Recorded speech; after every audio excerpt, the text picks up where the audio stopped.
Hello, and thank you for joining us today for this virtual panel discussion, Representation Matters, Black Hair in Books for Kids and Teens. My name is Aileen Connie, and I'm a reference librarian for the Chicago Public Library. Due to high demand, this program will be recorded and archived on the Chicago Public Library's YouTube page. The national theme for Black History Month is the Black family, representation, identity, and diversity. The Chicago Public Library's African American Heritage Committee decided to discuss and celebrate Black hair and explore the theme of representation, identity, and diversity through the strands and history of Black hair. Today's moderator is Tamela Chambers. Tamela is currently the Children's Department Manager at Woodson Regional Library. Her decade-long career has afforded her the opportunity to work with children, teens, and their families as both a school and public librarian. Our panel includes Cymonique Jackson, a children's librarian for the Chicago Public Library. Tiffeni Fontno is the head librarian of the Educational Resource Center at Boston College. Cierra Kaler Jones, a social justice educator, writer, scholar, and artist based in Washington, D.C. She is currently a PhD candidate in the Department of Teaching and Learning, Policy and Leadership at the University of Maryland, College Park, studying education. And Rosalie Reyes, MS Ed, currently serves as the coordinator of teacher engagement and professional development at Teaching for Change. Their research interests focus on racial identity development, museum-based education, and race and representation in children's literature. Unfortunately, we're unable to meet in person, but please join us in providing Tamela Chambers, Cymonique Jackson, Tiffeni Fontno, Cierra Kaler Jones, and Rosalie Reyes with a warm welcome. Thank you so much for that. My name is Tamela Chambers, and I am happy to serve as the moderator for today. So I'm going to start us off today with some kind of getting to know you kind of questions here. So my first question, and you guys can feel free to popcorn. You just jump in when you're ready.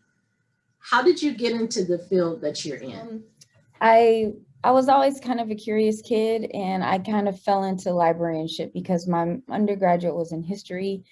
And then my whole family's educator, so I was catching that bug. So I went back to school to become an elementary school teacher.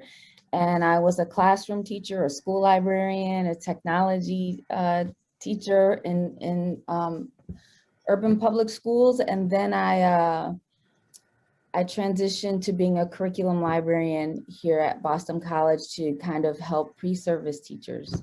Thank you, Tamela, and thank you to everyone. Really excited to be here with you all this evening. I come from a early childhood background, and I was working at preschool education and later within museums. And later that was where I discovered Teaching for Change, and that was by one of their events was particularly focused on race and representation in children's literature. And it was such a special gathering of librarians, teacher educators. And that was a space for me to really further research in library studies and the important spaces that libraries have. Thank you. I'm also really grateful to be here and really excited for this conversation. I come to this work just thinking about my own experiences growing up in rural Southern New Jersey, where I didn't necessarily see myself reflected in the curriculum, in the content, and even in the pedagogical strategies. I've been dancing since I was 5 years old, and being a dancer, being an artist led me to transition into the classroom to be a dance teacher. And I realized in being an educator and a movement instructor, I started bringing in children's books into the dance classroom. And I also saw how many students were coming to the class and looking at me and being like, oh my gosh, Miss Sierra's hair is just like mine. And so just being that representation for them to see themselves reflected really excites me about the power and the potential of children's books. Because as I was bringing the children's books and reading them out loud, many of them would run up and point to the pages and say, that's me, in children's books about Misty Copeland and Debbie Allen. So the beautiful magic of reflection and representation is what really grounds me in this work and our conversation today. My background is Head Start and early Head Start, and so I've always worked with families, and not exactly sure how I ended up at the library. I just did. It was actually you. That's how I ended up in the library, and it piqued the interest, and the next thing I knew, I was back. I was working at the library, and then I went to library school. So that's how I ended up there, and children's and working with family just made sense. So that's how I got there. These are great stories, great backgrounds. So our next question, we already got a little bit of background about what kind of led you to your chosen profession. So thank you for that. So my next question is, how does having a culturally inclusive collection build empathy? So we're gonna dive right into it.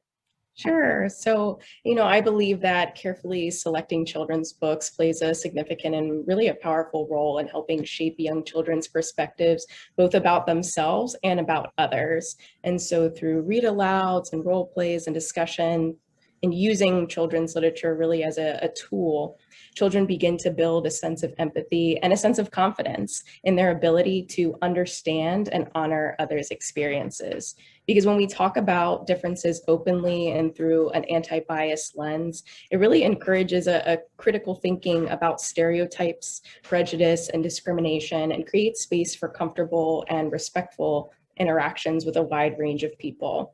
It gives children a tool to also resist negative messages about their identities and about other identities. Follow up to what Sierra beautifully shared. I think that children's books are really powerful tools for important conversations. They teach children about who's important, who matters, and who's visible. I think that, to quote Dr. Rudine Sims-Bishop's research and work around children's literature as windows, mirrors, and sliding doors. They are opportunities to see yourself and others, so that if even if this specific unfairness or unjust situation that could be appearing within the children's literature, you are able to build that empathy with that character and community members through having that dialogue as through the children's books. So. Fantastic. Cymonique? I also see them as conversation starters. Sometimes from things that you see, you're able to take a situation in a book to give a child a warning of what may be about to come or something that could happen, to help prepare them so that they're not left in the wind and just hanging out there without the help that they need to prepare them. And that works. It starts from a situation that may have happened in the classroom or a conversation that they tell you, and you're able to get that reinforcement to show them that this is what could happen, or this was an alternative to what it is that you could do. So I sometimes find children's literature as a way to help you go to the next step, or to be a stepping stone into situations. That was a great foundation from everybody, but I would also like to extend that by adding that, by centering it on the culturally responsive person who has the viewpoint to build that collection, because it's once you have that positionality of understanding content and understanding how different narratives and counter narratives can help children understand, you're able to build that collection and the nuances in the collection, so you don't have tropes and things of that nature. So it's also like you can have the collection too, but when you take it back to the person who's building the collection, have you thought about your cultural responsiveness and your ability to build that collection and understand the context of the information you're presenting to build that empathy? With that in mind, do you think culturally inclusive collections will stand the test of time? Sure. I think that as norms change, it will, the aspects of the inclusivity or the ideas will change. So it seems like now we're in this space of anti-racism and understanding, understanding the nuances of culture in a different way. So you're seeing books that reflect that a little bit more within the publishing industry, trying to be more diverse and own voices and things of that nature. So hopefully we're building that. So then the next level is we can have stories that aren't a monolith as publishers like to do. And we can go to the next level where you can look within a culture and see a myriad of stories. That's an excellent point. Cymonique? Certain things are reoccurring, and the only difference is that with time, we're more vocal about once upon a time with racism, we were a little bit quieter. Now people are not being so quiet about it. They're speaking up, and the themes are the same, but they're stronger. It's just over time, you'll see where it was a little bit smaller here, but as time goes on, you'll see where it went from a quiet whisper, and then you'll see the roar where the level changed over time.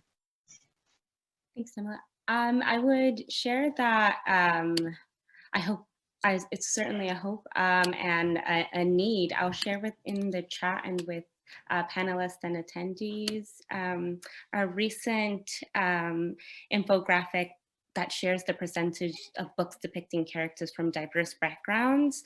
And you'll see that over 50% of books published in that year, and though it's from a 2018 statistic, much of the current publications mirror these findings, that 50% of the children's literature published are featuring main protagonists that are white. You'll find that only 10% include African or African American children. And what's important in that infographic is that that the mirrors that even the children are holding as reflections still have cracks. And this is what Dr. Debbie Reese calls funhouse mirrors, what Dr. Ebony Elizabeth Thomas calls distorted mirrors of the self, where even sometimes in that representation, there can be tokenism, there can be stereotypes present in the literature. So there's a large call to kind of push publishing in that way, and really excited for the movement for own voices to kind of mitigate some of that. Thank you. And I'll just add quickly to what Rosalie shared. One of the things about these statistics in particular that really struck me was the fact that more children's books depict the main character or the protagonist as animals than the number of BIPOC, so Black, Indigenous, people of color, main characters all together. And so that for me was really jarring and really startling, but unfortunately, I think also is very much in alignment in what we see with publishing, right? And the experiences that a lot of people of color, marginalized groups, when they go to publish books, the amount of pushback that they get in telling their own stories. And so I am also hopeful in that we will move to a place where we're not only just having characters as representations, but also having critical, thoughtful, intentional conversations about featuring these characters, and not just featuring one-dimensional or monolithic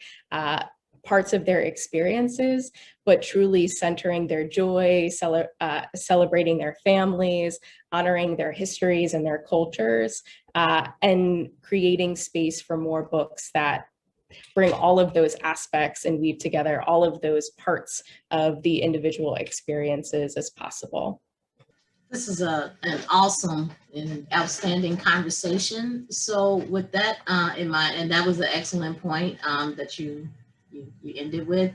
So you all, how do you advocate for representation in children's book?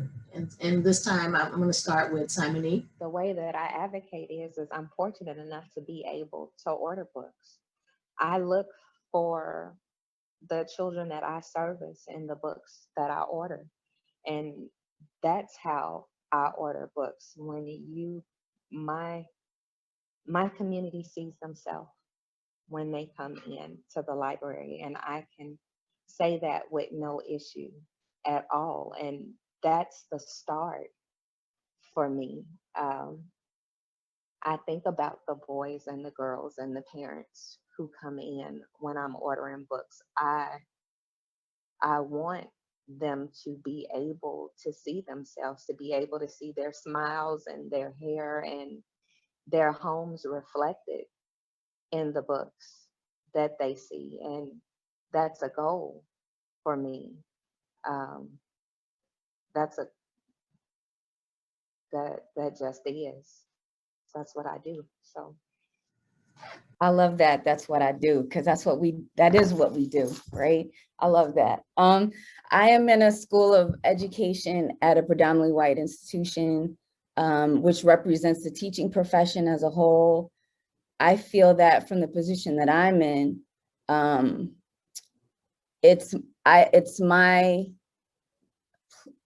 in a position to remind and to reinforce cultural responsiveness in teaching.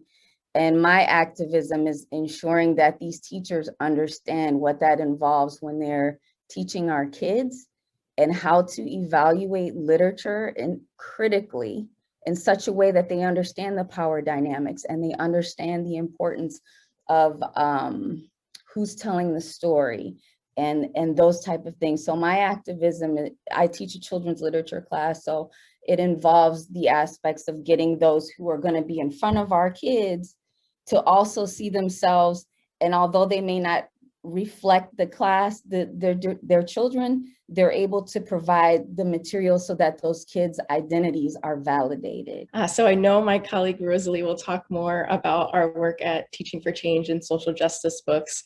So I will add on the other side of that, just thinking about advocating for pushing back against literature that is stereotypical. So reaching out to publishers, reaching out to authors to even start a conversation when we receive these books and see if there are any areas that need additional love and additional support in ways to help them think a little bit more critically about the stories that they're sharing, how the stories are shared, because every word matters, every illustration matters.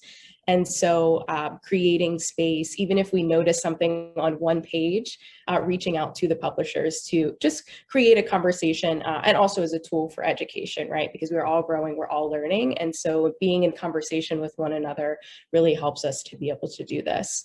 And additionally, another thing that I do is invite people, as many people as possible, to contact your legislators, because widely we still don't have federal legislation that protects against the discrimination of natural hair. And so the Create a Respectful and Open World for Natural Hair Act, the Crown Act, I definitely highlight and encourage folks to reach out to your legislator if it's not currently something that's been adopted in your state, and both with your national legislators to reach out to them to make sure, because that all trickles down, right? It trickles down into the stories that we tell and how we're able to share those. Awesome. This is a snaps. Rosalie? So to what folks have shared, it's really grounding in that culturally affirming pedagogy and that critical literacy, and then engaging in those conversations with our young people. Many educators and librarians have invited students to support campaigns that directly reach out to publishers I'll share also one of our projects of Teaching for Change is socialjusticebooks.org. So there we are working to curate book lists specifically on around multicultural and social justice teaching. So engaging our students in a lot of these conversations around the need in children's publishing and calling out sometimes some of the harmful messages that they find in books as well. And if you find an amazing book that you love, requesting it for your local libraries. Absolutely. Thank you so much for the library plug. That is awesome. And yes, please do. So to follow up with that, you all mentioned something about evaluating books, right? So how do you evaluate a picture book or illustration that features Black children and Black hair? So I am going to share, highly recommend the Guide for Selecting Anti-Biased Children's Books by Louise Derman Sparks. And their guide offers points for assessing children's literature that talk about checking illustrations for stereotypes, tokenism, and visibility as well. So there are hints for ways to assess storylines, the relationship between people. So you're thinking about different power dynamics and language. And I think Cierra will share a bit more about this, but we've held a workshop specifically around hair representation in children's literature, where we put together a guide for that includes some helpful language and tips specifically for that. You, and thanks for that segue, Rosalie. So Rosalie and I had the opportunity to adapt this specific guide that was written by Louise Derman Sparks, specifically around selecting children's books on hair. And so in thinking about check the illustrations, I'll share a couple of the tips that we give, and then I'll share the actual guide in the chat box. But thinking about, are the illustrations stereotypical or portray characters in stereotypical ways? Does the plot affirm some characters and discredit others? Does the text refer to hair in comparison to animals or other dehumanizing metaphors? Is the language celebratory and affirming of hair? I think about there is a conversation about a book, Nappy Hair, and Bell Hooks wrote a response to it, happy to be nappy. So thinking even about the words, yes, thinking about the words, is it used in a celebratory and affirming way? Does it describe the history of the term? And also thinking about considering how it affects children's self and social identities. So when selecting children's books on hair, does your collection incorporate or include different ethnicities? For example, are Afro-Latinx communities, indigenous communities, or communities that cover their hair represented in the text or in your collection? So different ways for evaluating the books.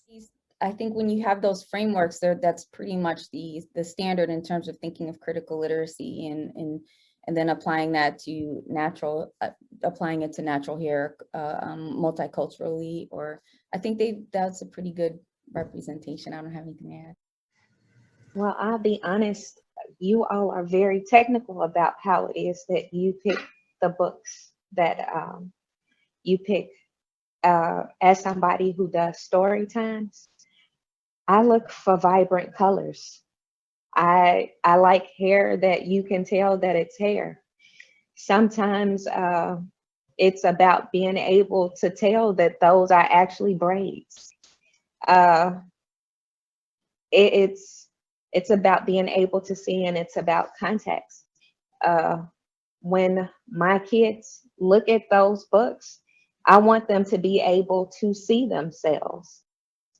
Honestly, and that's what I want. Sometimes it's about being able to see that puff is really a puff.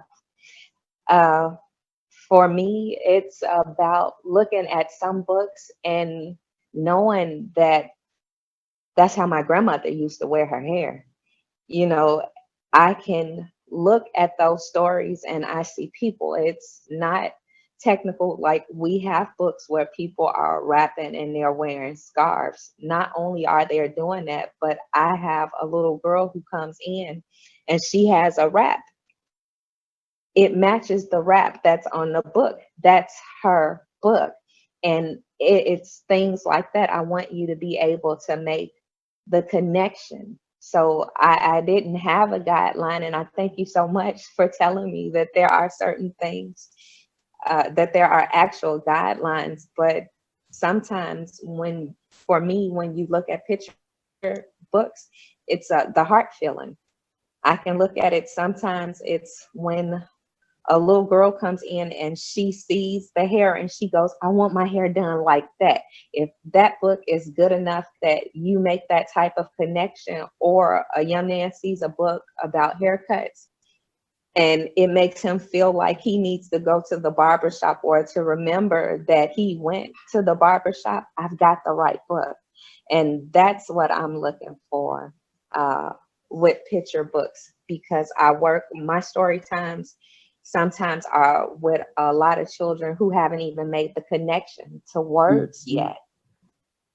It's the picture and it's the feeling. And as adults, for me, when I was a kid, we didn't have what you said about books always having animals. I don't remember seeing myself in books. I don't, but I remember animals.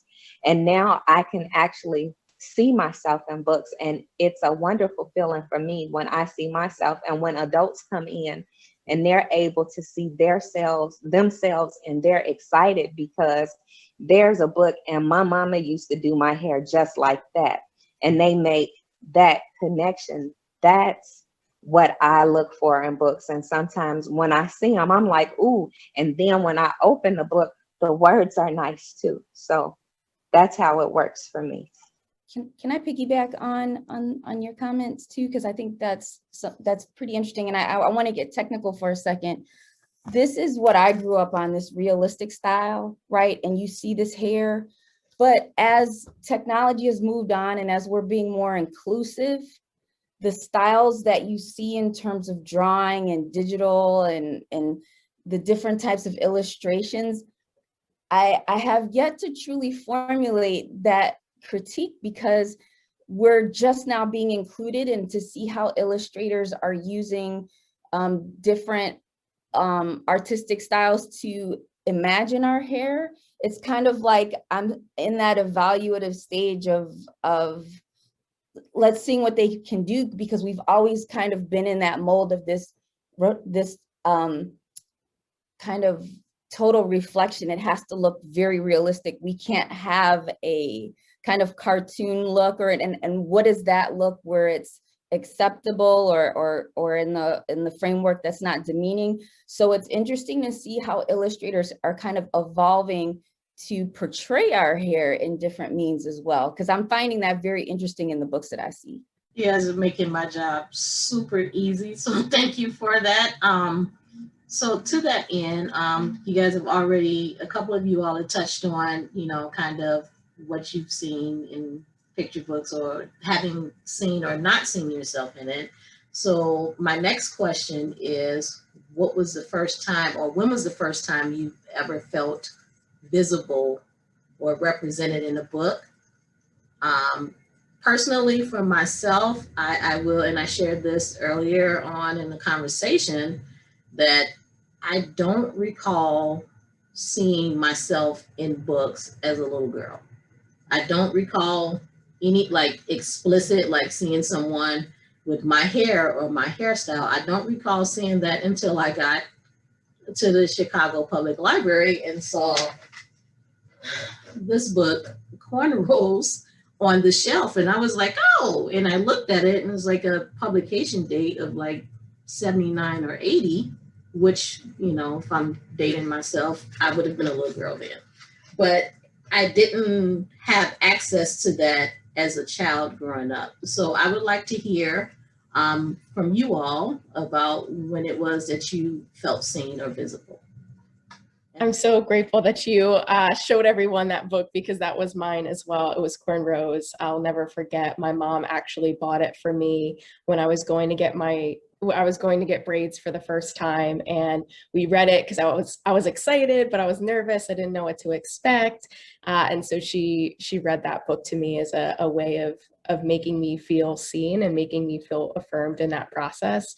And I think that that's something else important too, as we think about children's literature, specifically around hair, is that hair has long been a place and a site of community building, of family, of showing and expressing love to one another. And so I also think about the book Hair Love Now and seeing the daddy-daughter connection, and just seeing more depictions of family and how we use hair as a form of communication. We communicate to each other, we communicate to the world. And so Cornrows was my first book, so it holds a very special place in my heart. For me, it was Crown and Glory by Joyce Carol Thomas. You can't see it very well, but someone actually read the story to me at the Chicago Public Library, not to me, but I brought a classroom to a story time, and they read this book, and it was the first time I had ever seen me or my kids in a story time, and it was like, oh, okay. It's an interesting question because, you know, like my go-to is always when to see a total reflection of myself. Like I remember seeing cornrows, but that was people somewhere else. I didn't see that as me initially, and I grew up. I'm sure I'm pretty up there in terms of where the panelists are, and like I didn't have beads in my hair. I saw that I didn't have that same experience. I didn't really experience Blackness in here until I got into adult fiction with like Napoli Ever After and stuff like that. So to really say that I had a reflection of myself, I can't say that I did, because when I saw those, I don't know if I was able or understood how to identify with it from where I was. I grew up in the 80s, you know, like and I definitely see myself now when I look at some of the things that are out, but I don't, even when I saw Amazing Grace, I'm like, yeah, she's kind of like me, like, but she does not a total mirror reflection of me. So that I think was kind of hard because those nuances weren't there in the same sense. So I didn't really understand how to attach myself from that until later, because my experience was I grew up in inner city Cleveland, and then I moved to the suburbs, and then there was that whole thing, and then it came back around in college. So you have to think like, this is why it's important to have teachers who understand that piece, you know, about that, because I wasn't the one who would like who could relate to those same examples that y'all are saying in the same way as like, this is an exact mirror of myself. I'm thinking about so much of the like healing happening through children's literature too, even as we find some of the new recent publications and the new mirrors that we're finding. For me, similarly kind of tough. I remember first connecting with Hair's Delitos by Sandra Cisneros, but and also Honey, I Love by Eloise Greenfield. So I remember really falling in love with both their illustrations, but the poetry and like multi-sensory approach to like loving and caring for hair. They're talking about like the smell and just really like a loving affirmation for natural hair. So for me, those were the titles that I remember growing up. Awesome. So my next question, again, is regarding depictions. So I would like to know if you all have ever seen a negative depiction of Black hair in a book, and if you have, what was it and how did it make you feel? I think this is a tough question for me because I can't name one. It's more so illustrations. And I even think about on the iPhone, like the Bitmoji people, how the hair is not really representative of of actual people, it looks like just balls, and it just doesn't look like accurate depictions of hair. And I think that it's really unfortunate that we use these ways to animate ourselves, and yet it's still not accurate. And so sometimes how that might show up in children's literature, I think there can be some improvements, particularly in some of the illustrations. I will share that there's a book that I really love called Princess Hair, and it goes through all of the different types of hair and the different ways that we can wear our hair. And there's actually a page in there where Cherie Miller talks about the frohawk. And one of the things that I've learned is the history around the mohawk and how it's actually part of Indigenous culture, and it actually has a very difficult history. And so thinking about when we are reviewing children's books or evaluating children's books, how sometimes we might borrow hairstyles, or we might borrow terminology, and then actually talking about and grappling with the history of that terminology that we are using with the hair. And so I know for me, I was like, oh my gosh, I love this book. And then I was reading a little bit more about different hairstyles in different cultures, and I was surprised and stunned. And I think that it is a reminder of how important it is as educators, as librarians, as parents, as caregivers, as people in this world that love young people and create spaces for young people to always be learning and always be reflective about what we are taking in and how we are having those conversations. I think I have kind of like two examples. The first, the Bell Hooks book, Happy to Be Nappy, right? I love the book, but when I heard the majority saying that, I had an issue with it. And I don't know why. It made me cringe. And then when I think about it, it was like, I had someone suggested someone from the majority population to another student, and just the way they said it, I knew that they didn't understand it. And that was a problem for me. So I didn't have a problem with the book, and I don't think it's negative. But when someone's coming from a place where they don't understand the context and the history of it, it makes me a little uncomfortable. And I can only imagine being a student in a class, having a teacher read this book and understand that it's the right book to have per se, to show a reflection, but not know how to teach it. And that's kind of like one of my kind of qualms with it. And I actually have an example of another book and that I wanted to show. It's called Heal the Earth by Julian Lennon. And I don't know if you can see the Black child on here, but she's, I'm sorry, let me put it up close for y'all. See that, her right there? So there was an issue in the book with, is this a mammy character? But if you look at them, they all kind of have the eyes, they all kind of have the same face and that type of thing. And then I bring this book and I was like, well, do people understand Bantu knots? Do people understand, like the way we do our hair? And it might not be a mammy stereotype. It might be that this is a hairstyle that you don't recognize. So, and then again, it goes back to understanding the nuances and the cultural responsiveness to the hair and understanding these things. So those type of things kind of throw me off a bit in terms of how people interpret things, maybe overinterpret, underinterpret. There's always that there, but it's, to me, what ends up happening, and I always have to look at it from this viewpoint, is from a classroom teacher and the demographics of the classroom teachers, is that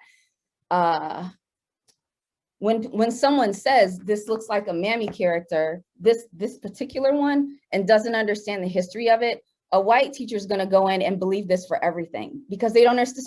So it's really about making sure that teachers and people understand our culture in an authentic way. I think that's where my issues rise. Rosalie? I think those responses, I just agreeing with everything that was shared so far. There weren't any particular titles that had come to mind, but I can remember seeing troublesome illustrations as a child where either just the skin tone is changed, but all of the hair is drawn the same, and then just thinking critically about some of the language too. But no specific titles at the moment? Some illustrations, they're just not illustrations that were made for me. Sometimes I just don't connect to them, and that's with everything. And it doesn't always have to do with the hair. It's just not my book. Excellent. So Tiffeni, you mentioned something about, the books educating, right, about the cultural. So that leads to my next question. Is it important for Black books to teach Blacks and others about our culture? Or do you think that books about featuring Black characters can serve as pure like entertainment value? So without any mention of hair or culture, anything that just happened to feature Black characters? I think it has to be everything, right? We learn that as educators. You have to inform, entertain, and I forget the other one because I'm getting old. But you have to have all of those things, and there has to be all of those representations. I think, and I can only look at myself as in my from my experiences, like I said, there's the books and they're there, but who's the gatekeeper to help you understand these books? And that's the piece that that help with this in terms of what types of books we should have.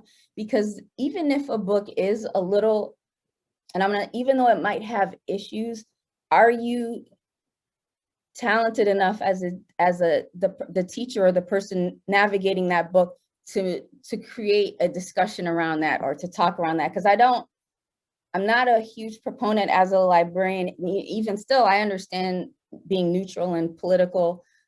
I highly believe in being able to talk through things, because that's what's missing. It's either cancel it or this. You have to learn to talk through these nuances and what's problematic and what works and those type of things to understand and to create the reader and learner to create that critical thinking within them. So you kind of, you don't want to hide these images per se, but because they're going to see them eventually, let's be real. But like, it's being able to create the questions and the mindset for that student and that kid to be able to critically think and understand how to think through those images and depictions, however we choose to do it, as a form of entertainment or information, because it'll change as they look at them within those realms as well. I would say I think we need both. We need books that tell the beautiful and rich history of our people, and we also need books that represent our joy and our success and our accomplishments and our pain and our sadness, right? And being able to see the duality and the multiplicity of our identities. Again, just reinforcing the power of moving beyond monolithic representations. This is not children's literature, but young adult literature. I just finished reading Renee Watson's new book, Love is a Revolution. Highly, highly, highly recommend. It's such a beautiful book. And I think that we need to lean into and uplift and continue to uplift, right? Books that depict or share the stories of Black children, of Black young people, of Black families, of Black communities, that both tell our history, but at the same time also share us doing regular normal things. Like in this book, she's like going to the park and eating good foods and describing like what the food tastes like. And so and she's talking about her favorite songs and her favorite music. And so just thinking about how important it is to show us as full human beings that have depth of experience, but we also have an incredibly rich history, and we also have a magical future. Rosalie? That was so beautiful, Sarah. It was. Yes, children books are just so powerful. I think that yes, both things can be true. They are a form of, can be a form of entertainment, but have be that vessel for so many of these conversations. I'm thinking of both Hair Love, that's celebrating Black villages, Black families, and Don't Touch My Hair, which shares that maybe mirror or window into consent and the harm that happens when we don't have consent. So I think that yes, and both are true, and really excited for all of the books that are continue to tell the stories of joy and family and connection and the rituals for caring for hair. And Cymonique? I agree with everybody. I can't add anything onto this. Yes, that they should do both for all of those reasons. So I'm gonna pivot just a little bit because I have to share this one because I have been talking about this book to anybody who will listen, but I absolutely love this book. This is a graphic novel for teens, and to speak to your point, Cierra, about talking about the experiences and doing just normal things while also like making a point or educating. This right here does. This is Nubia Real One. She is the half sister of Wonder Woman, if you don't know, but it is awesome. She is a hero, right? But then within that, she's still a normal teenage girl with crushes and insecurities and everything else. So I thought when I was listening to you make a very, very poignant and beautiful point that this also fits the bill. Okay. Oh boy. Time is finite, huh? So I think we'll ask one more question before we open it up to the Q&A. So my last question is, we'll do a fun one for outro. If you could create your dream picture book, what would it entail? Tricky. I am originally from the Bronx, New York, very proud Bronx native. I would love a children's book based in the Bronx and more children's books about growing up and living in apartment style homes and depicting a lot of the like childhood games that we would just make up with each other around the building. So kind of just children and being really imaginative and playful. Yeah, in a city life. I'm gonna cheat. I would do a children's book where they spend all of their time in the library. Oh, awesome. Excellent. I think very much in line with the conversation that we were just having in the last question is that my dream children's book would explore the idea of the Ghanaian principle of Sankofa, the idea go back and get it. So we have to know our history to know ourselves to be able to dream forward. And I just imagine like a beautifully illustrated books with all of the colors and all of the sunsets. And, just children exploring their history, asking questions, being curious, asking questions of people in their community and like collecting their own oral history testimonies from their loved ones and their caregivers, and then using that to think about their own identities and explore. And it would be, I'm like thinking about this is a long children's book, but then they would use that foundation as a grounding to dream about the future and then put those dreams into action. I think that just the authentic storylines, but I also kind of like the margins. I want to see the storylines of weird Black kids. I want to see all of them.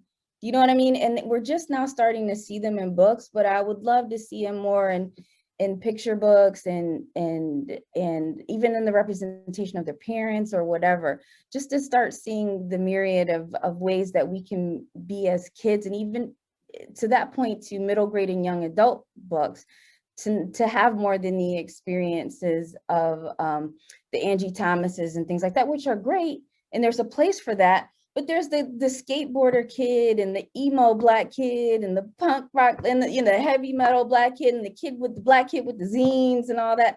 We need to see those kids represent, because they're there and they're just like, I'm by myself in this, and that aspect I think needs to be shared.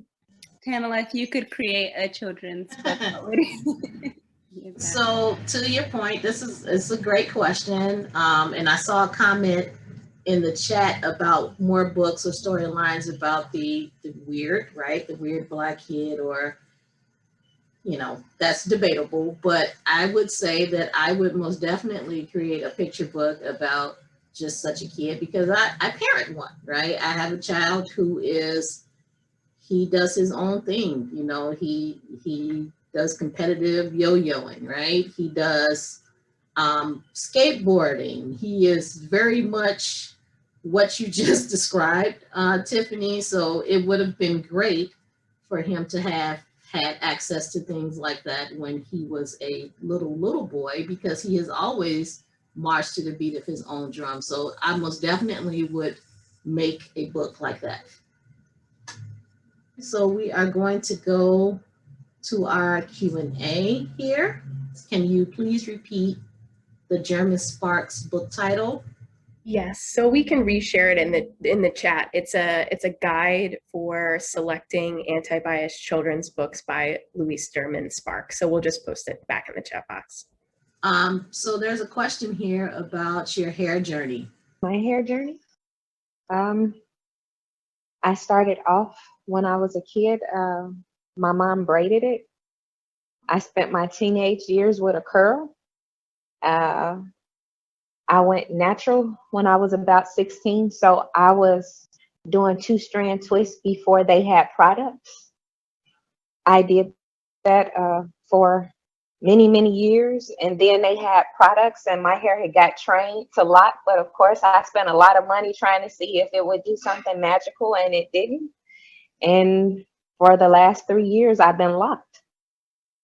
And it's way better than having to lock it every 2 weeks, twist it every 2 weeks. So it works out great for me.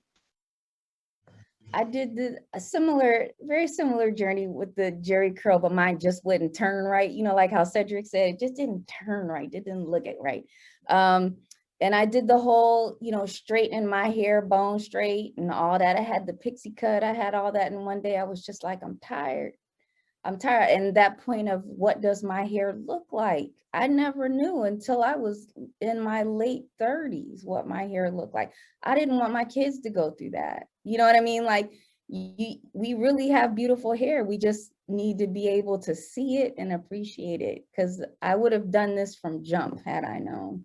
My journey has been, I grew up with lots of braids and twists younger, but also my family has had a lot of internalized messaging about hair. I remember growing up and needing to straighten my hair for big or special events, so picture days or holidays.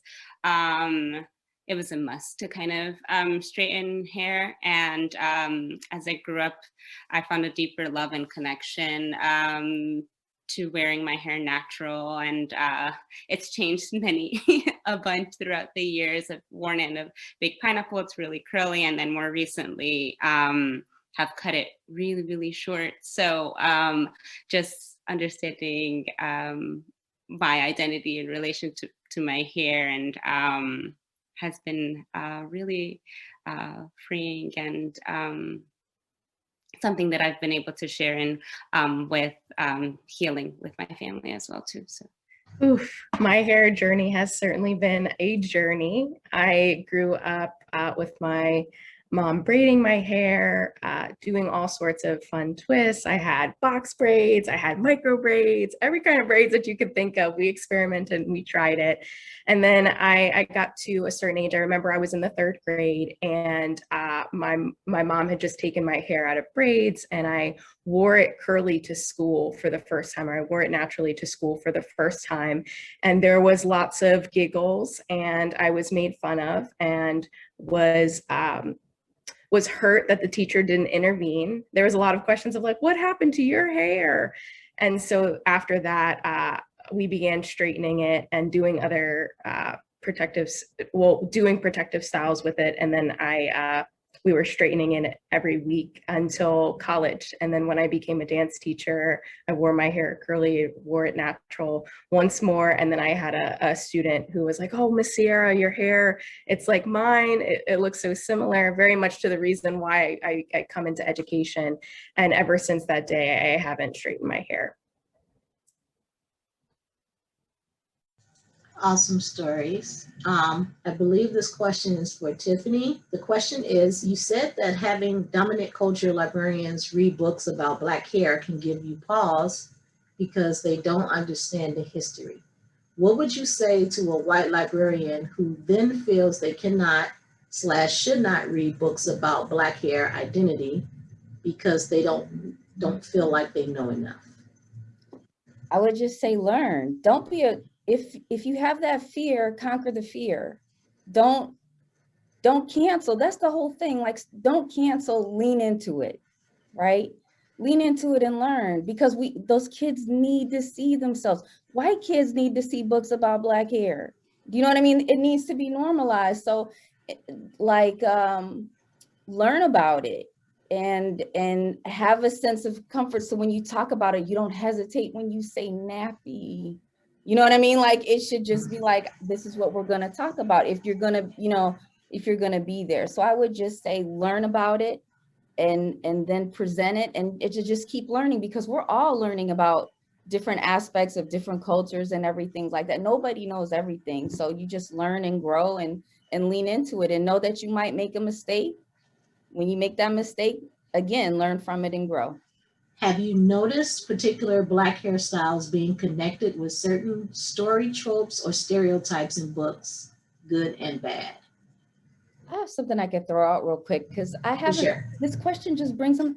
I don't see young girls with just straight buzz cuts or short hair or natural hairstyles. I see them always in braids and whatever. But like because what vividly sticks out to me is the YA cover Grown, which is so fly. That book cover is just so fly. But I don't see young girls with short natural hairdos, and maybe that might be something that can be considered, because we always have to have some length or whatever, and it doesn't have to be that way.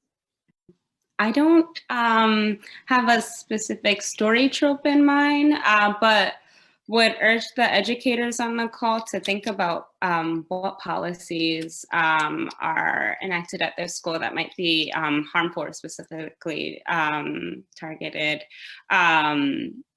against our Black and gender nonconforming youth that often police hair. So we've seen certain policies at schools that don't allow for headscarves or different hair dye or braids themselves. So in taking this learning to your communities to kind of think about that as well.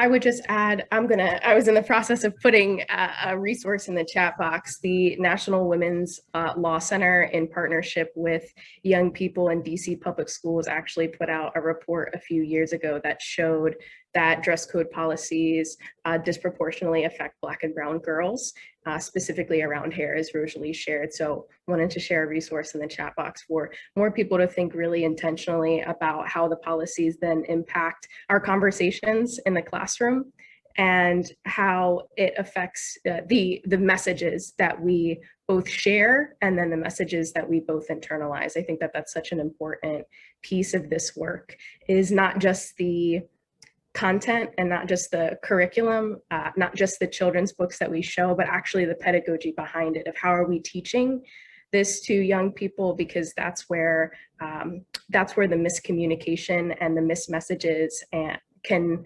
manifest and be shared. So there is a question in chat. Is everyone familiar with the graphic novel. It's an adult title, Hot Comb by Ebony Flowers. I've only skimmed the book, so that's one I bought the book for the collection. I've only skimmed it and seen images. I can't really speak to an opinion on it. So I've read it. I enjoyed it, and I thought that, gee, this is kind of what my hair story is. So, you know, in my household, getting a perm was kind of like a rite of passage. Everyone else in my house had one. All the women in my household had perms. So, you know, I couldn't wait to get to like age 12 so then I can straighten my hair. And then my hair promptly fell out my head. I don't know if it was the perm itself or if it was perhaps maybe in tandem the fact that I wanted to crimp iron my hair every day in school in like 8th grade. So every morning I'm crimping and crimping and crimping until there's nothing left to crimp. So, you know, I went through getting my hair permed for, you know, ever until I would say maybe my late 20s, and then I cut it all off into a teeny weeny afro. And I remember that being a big deal. So it kind of goes to your point, Tiffany, about, you know, how you don't see representation of, you know, the short haircuts, or, you know, it always needs to have length or whatever. So from there, I have gone through several iterations of my hair, including 3 sets of locks, and, you know, to what you see today. So, but Hot Comb, I really enjoyed it. I thought it was a good graphic novel. So if you haven't had the chance to check it out, I recommend that you do. Can we also mention head coverings as an aspect of this too? Because that's another piece that kids need to see themselves, like Mommy's Kumar and things like that, or books where where the hijabs and things like that are featured, because that's a piece of this too, and people feeling comfortable with that. So there's another question here, or rather interpreted as a need to expound on when you say policing hair. What do you mean by policing hair? What I meant that any rules that may be in place at the schools that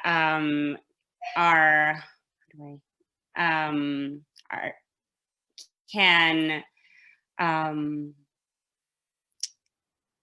act as a system of policing and control of Black bodies in our schools. So a lot of the were rules around different haircuts. We've seen outlaws for different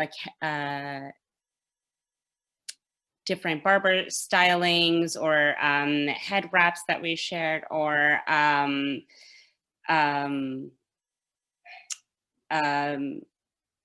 the way that natural hair has been a target for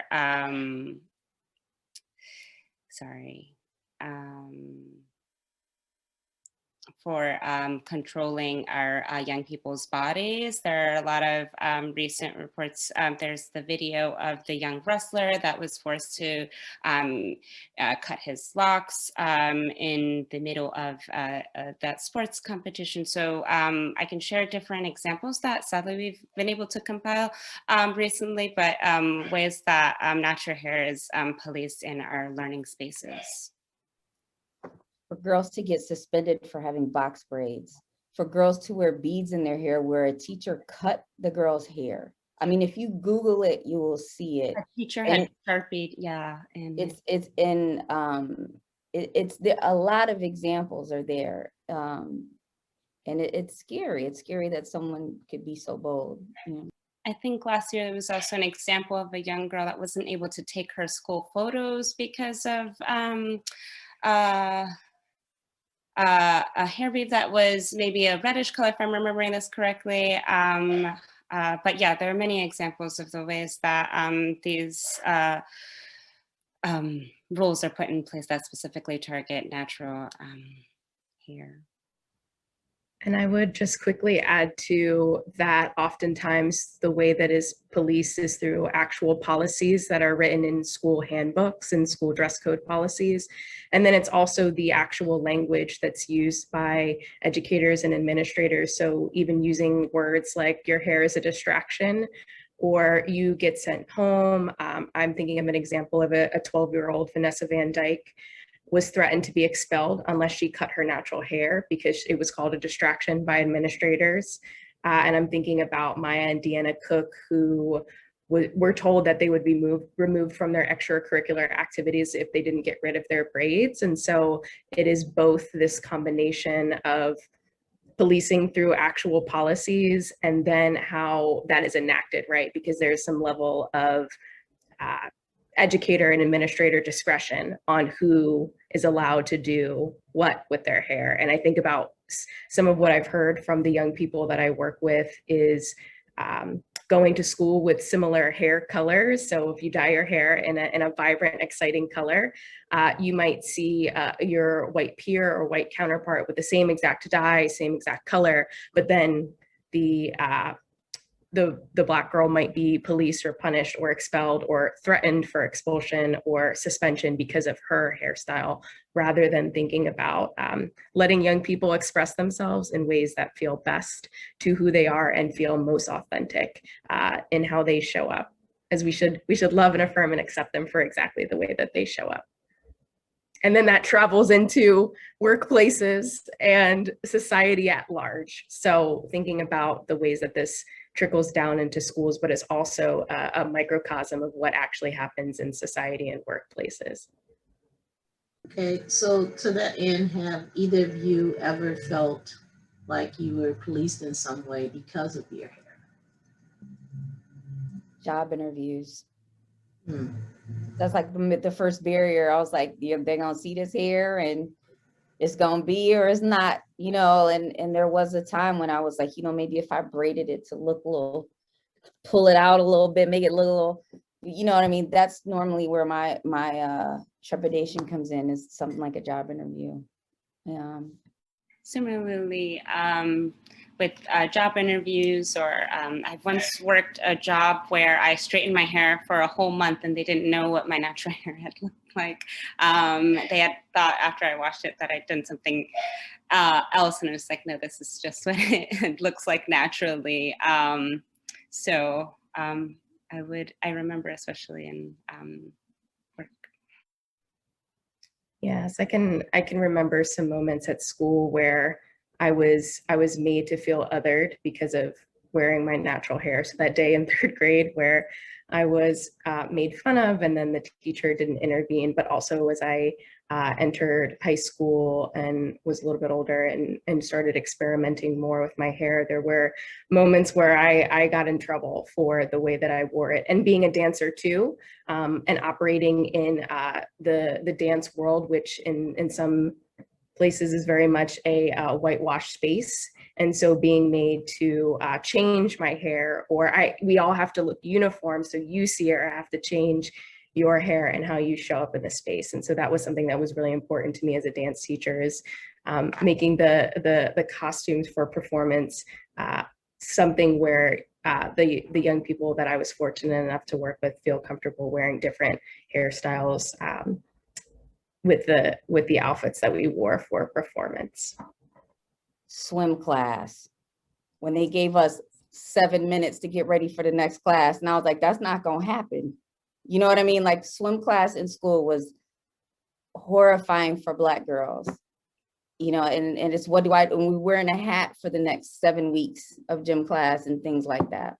Well, not necessarily police, but at the same time, always having a feeling that it needs to be neat or pulled back, or making sure, because my hair was like this, like I don't feel it so much as now, but before it needed to be able to be pulled back and out the way so that it wasn't all over the place, depending who may be coming, or if I needed to do presentations, or if I was going to be going out, I needed to be presentable.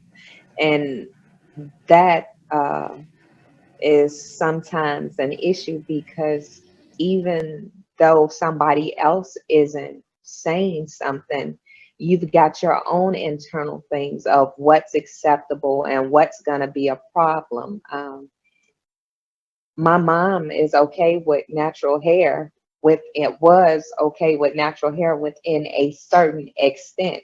It's okay on you, but don't embarrass me when you go out there too. So if you're going to a meeting and you're gonna be at work and you're gonna keep that job, you better make sure that your hair is combed so that they won't get rid of you because of and you have those type of internal guidelines that you have to work with too. It's not always people on the outside that are the issues. It's those little voices that have been drilled into you. Locking Doing my two-strand twist was an issue because my mother's thing is when you gonna comb your hair, so you've got certain little things that it's not always the outside, it's the inside, or those that are close to you that you care about. Other people I didn't care about, but her, she was a concern, you know. That intergenerational piece is so real. I can remember like going home for Christmas and we were going out to eat. You gonna comb your hair? Yeah, I mean, I did. But it's that intergenerational thing is so real, and it does, like, oh my gosh. As soon as you said that, I was like, yeah, that's my dad talking to my kids. So I feel you on that. And I'll just quickly add to that, so much of the ways that hair is systematically and structurally policed and punished is rooted in history, is rooted in the historical context. Like earlier, we were talking about the dehumanization that comes with there being majority animals as main characters in the book, but more animals as main characters in the book than any BIPOC folks. And that is rooted in white colonizers using propaganda and marketing that regarded Black hair. They called it wool, right? And we see that direct dehumanization, that language continue to be passed down for generations and generations and generations. And so thinking about, as we're talking about presenting counter narratives and the power of sharing our stories and really flipping the script, right, to say, no, actually our hair is beautiful in all of its iterations, right? There's no right or wrong way for us to wear our hair.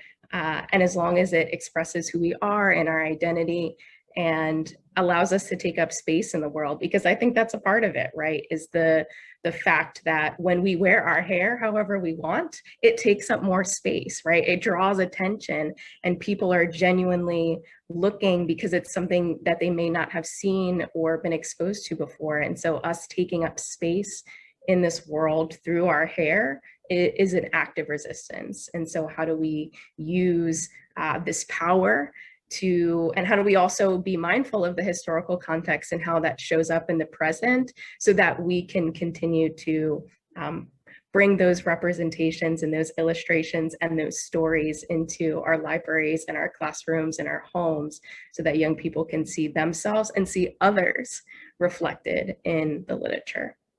So that was awesome. I mean, we could continue this conversation, indefinitely. Like I could go on and, talking about it and actually just listening to this amazing panel. I want to get you all's final thoughts on the topic before, unfortunately, we have to wrap up.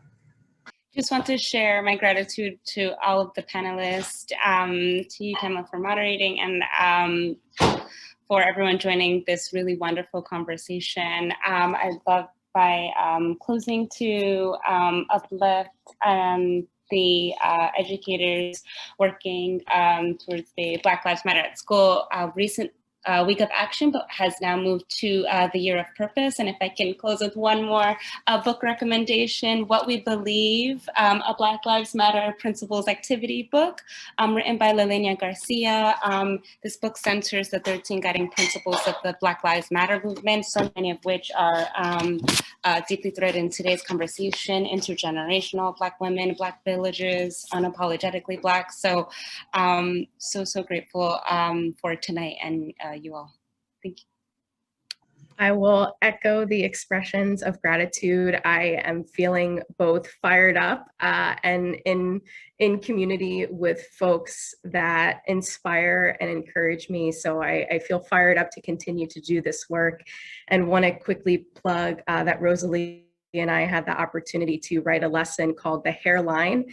And the Hairline, it provides both for middle and high school educators an opportunity to discuss hair policies, but also for teacher professional development as well. If you are a teacher and want to learn more about the different types of hair and in history and how it's been used as both historically and currently a physical marker to reinforce inferiority and superiority and maintain racial social hierarchies, but also as a means of communicating messages, a means of resistance and community and joy and celebration. This lesson and the conversations and the resources that we would love to share with you all create space for those conversations. So look forward to diving in with you all about this very important topic, and really grateful for this space. So thank you.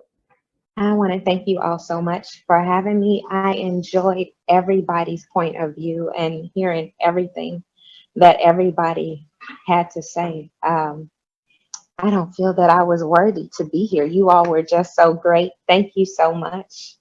Tamela, you were an excellent moderator. Thank you. Thank you so much. Last but not least, okay, Tiffany, take us home. Okay, so all this literature is very adult centered, but let our kids tell our stories about our hair too. This kid, 11 years old, created this book, Emergent Reader, about his love for his natural hair. 11 years old, amazing. Check this out, add it to your collection. Our kids have stories to tell too. Let them tell their stories about their hair and put it in a book. Let them be the authors. I just want to push that, because we encourage those voices. All right, and that concludes our panel discussion. We want to thank our moderator, Tamela Chambers, and our panelists, Cymonique Jackson, Tiffeni Fontno, Cierra Kaler Jones, and Rosalie Reyes, again, for providing this wonderful program. Please be sure to check out our other virtual programs from the Chicago Public Library that we're offering for Black History Month.